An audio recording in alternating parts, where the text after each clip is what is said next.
48 நாள் அப்படிங்கிறத ஒரு மண்டலம் அப்படின்னு நமக்கு சொல்லுவாங்க.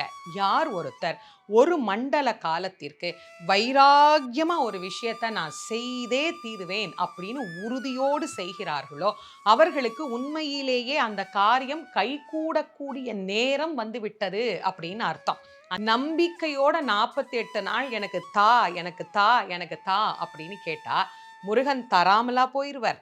அப்ப அந்த நம்பிக்கை, அந்த உறுதி, வழிபாடு என்பது இந்த 48 நாட்கள் ஒரு மண்டலம் நமக்குள்ளே பிறக்கிற போது, நாம் நினைத்த காரியம் நிறைவேற்றுவதற்கு உண்டான சூழல் அங்கே தானாக உருவாகிவிடும். ஆக இது அதி அற்புதமான பலன்களை நமக்கு பெற்று தருவதற்கு நாமே தான் முயற்சி செய்யணும். நமக்கு வேணும்னா நாம தான் செஞ்சுக்கணுமே தவிர, நான் கும்பிட்டேன், எனக்கு கிடைக்கல, நான் போன வருஷம் விரதம் இருந்தேன், நான் இந்த வருஷம் விரதம் இருந்தேன் அப்படின்னா, வருஷத்துக்கு ஒரு முறை தானே கேட்குறோம். ஆனா இது அப்படி இல்ல.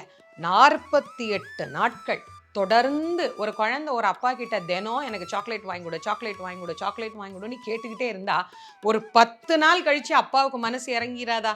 கண்டிப்பா அவர் வாங்கிட்டு வர மாட்டாரா? அப்பாவுக்கே இவ்வளோ மனம் இறங்குதே, எத்தனையோ பிறவிகளாக நமக்கு தகப்பன் சுவாமி அப்படிங்கிற பெயரோடு இருந்து அனுக்கிரகம் பண்ற முருகப்பெருமானுக்கு நம் மேல இரக்கம் வராமலா போகும். அதனால கண்டிப்பாக முருகன் அருள்வார்.